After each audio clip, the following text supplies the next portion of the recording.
Okay, I'm about to show you how to add the textures to your Adobe file. And so what you need to do is you need to go and hide all of these layers and then unhide your texture layer so that you have your blank texture layer. Okay. And then I would like these to go away. I don't know if they're going to be in my picture or not. Okay.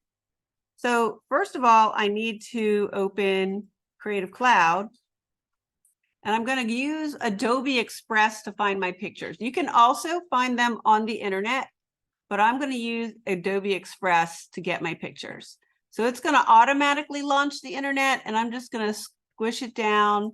I'm going to hide this so you can see that I have my Photoshop file and I have my Adobe Express.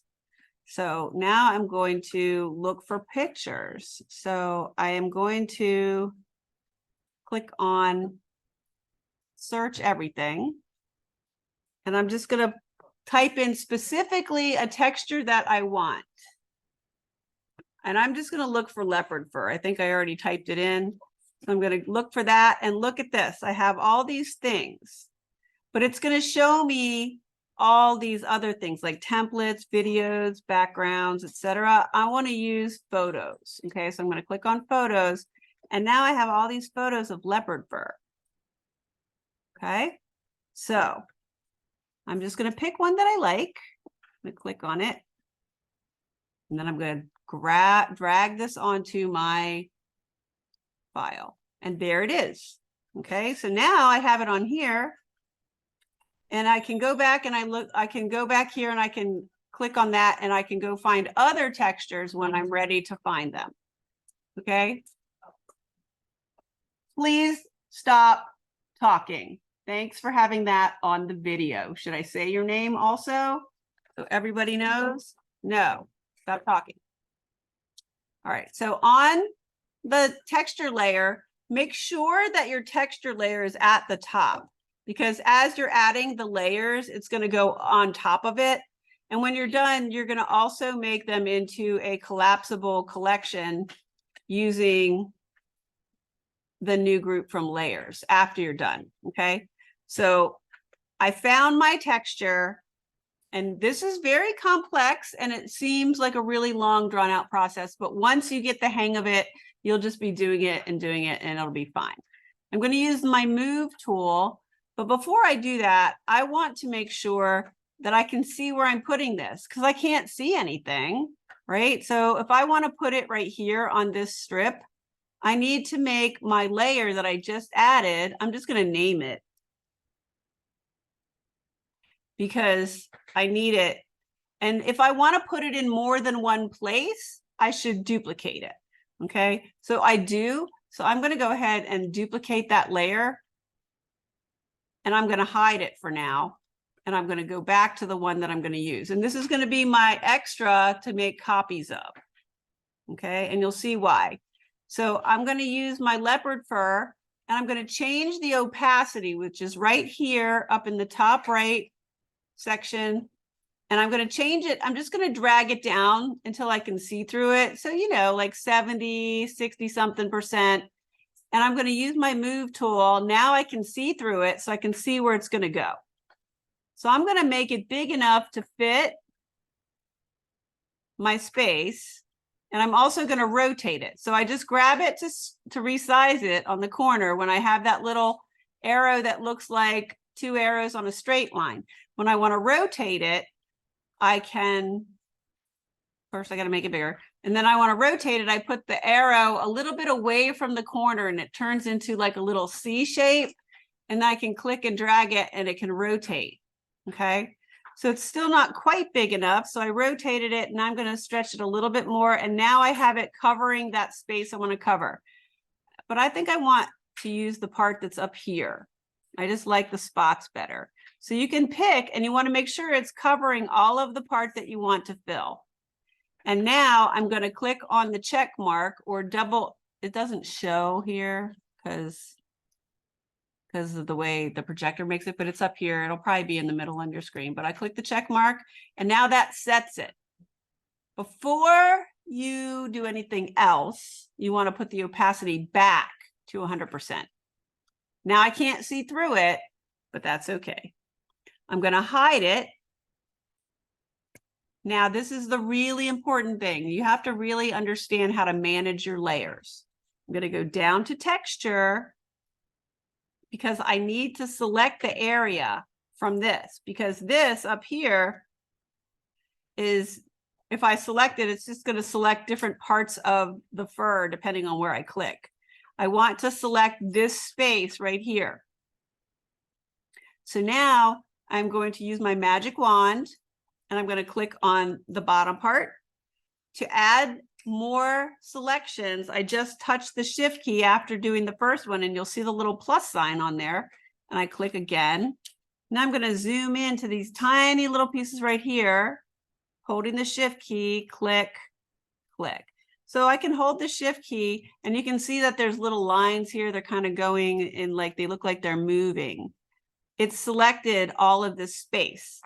And now I go back to the leopard layer. It's very important that you switch back and forth between layers. I unhide it. And now if I just hit the delete key now, look what happens. I don't want that to happen. So there's one more step before you do it. You go, I'm going to undo it. I need to select all the parts outside of it. Okay. So I'm going to go to select inverse, or you can press Command Shift Command I. Those are the keys. So if you like using shortcuts, I like to do it. I use as many shortcuts as I can, so I don't have to keep clicking all over the place. So I just do Command Shift I, or I can go up here, select inverse. And what that does is it selects everything outside of the part that I initially selected. It's like the opposite. And now when I press delete, I just hit the delete key and it deletes all the things that are extra around it. To deselect the selection, I press Command D, and now it makes that little dash line go away. So now I'm ready to do another piece. And I want you to watch the whole thing of the video because this is how you kind of see the process. So yeah, I got one done, but now what do I do for the next one? I could go get another texture just the same way that I did in the beginning, but I want to use my leopard copy. And I think I'm only going to use this other leopard copy. So I'm going to unhide it and I am going to put it, I got to make sure I'm on that layer. I'm going to rotate it and I'm going to put it on this other little kind of ray looking thing, because I want to unify my piece. So don't just go out and find like 100 different random textures. Use textures in more than one place. So duplicate the layers and use them in more than one place. Now this is a little bigger, so I'm gonna zoom out a bit so I can zoom up. And now what the next thing I do is I double click to set it. And then I got to change the opacity so I can see where I want to put it, right? And I would like to use a certain section of the leopard, and I decide what that is. And then when I'm done, I put it back to 100%. Now, I just do the same thing. So I go back to I'm going to hide these. Well, I don't have to hide this one because I'm going over here. So it doesn't matter if I hide this. I hide this. And then what might be good is when each time you drag it in, you go to your texture layer so that whatever piece you're working on is right above the texture. So I'll show you one more after I do this, but I want to show you how you can change the color, right? Maybe I want the leopard, but I don't want it to be the same color.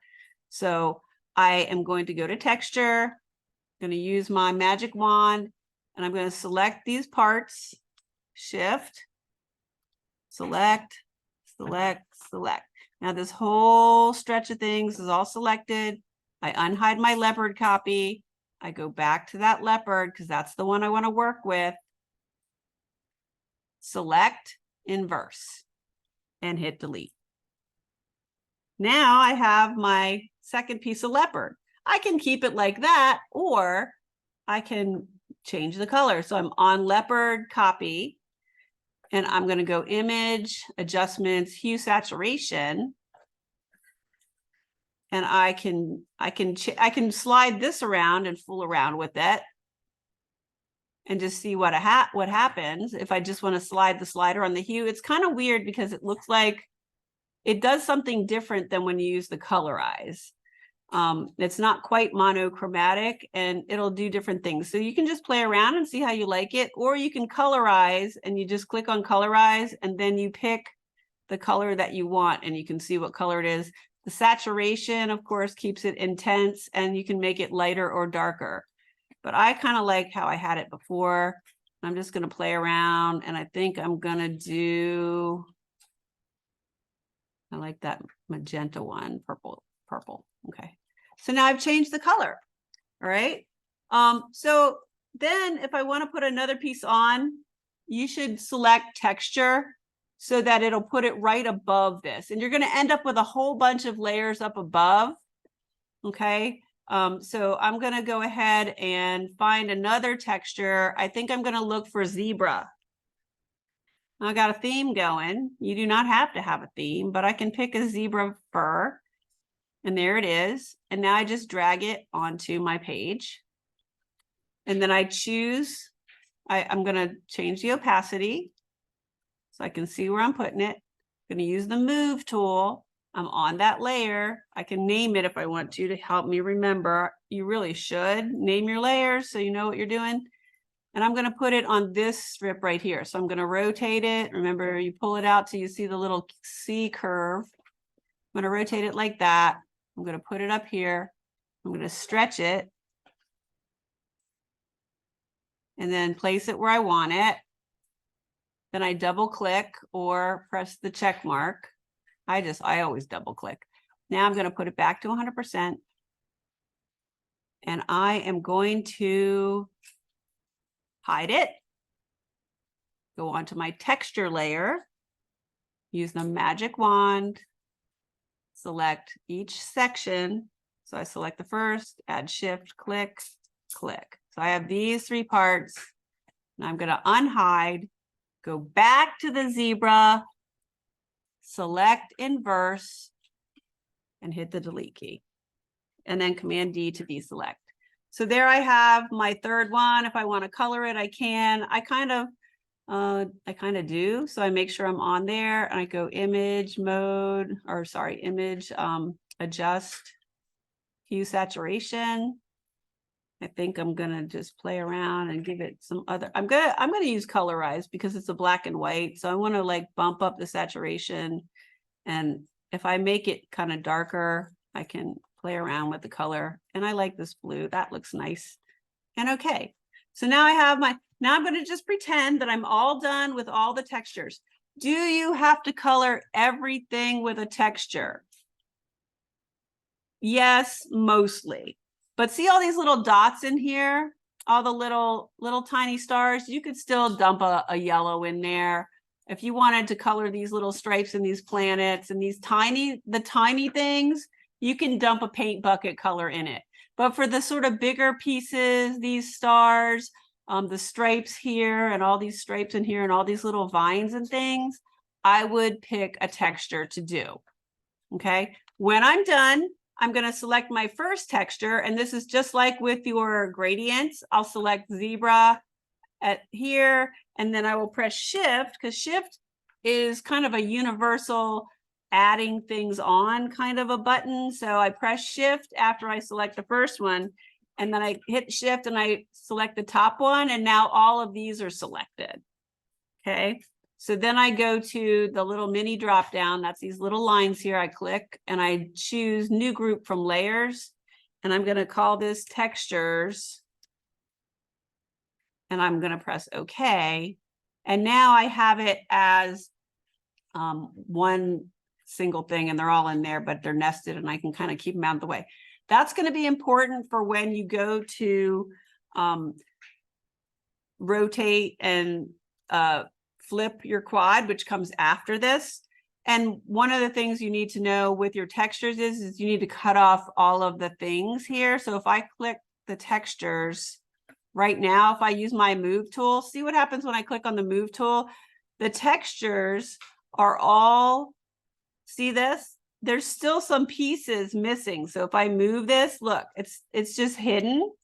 So before I do anything, after I'm done with all my textures, I'm going to click the crop tool, and I am going to select all of the textures.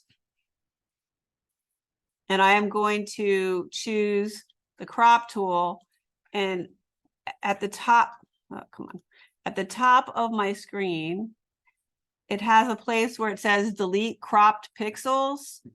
I'm just gonna click the check mark or double click. And now it has deleted all the crop pixels and only the parts that are in the picture are there. That's a very important step at the end, because when you go to rotate it, if you have all those extra parts, they're going to overlap and it's not going to work. But that's how you do it. This is a good video for you to watch and do the step by step to see how to do it. And you just keep doing it over and over again. Okay. And then you put them in one group. That's how you do it.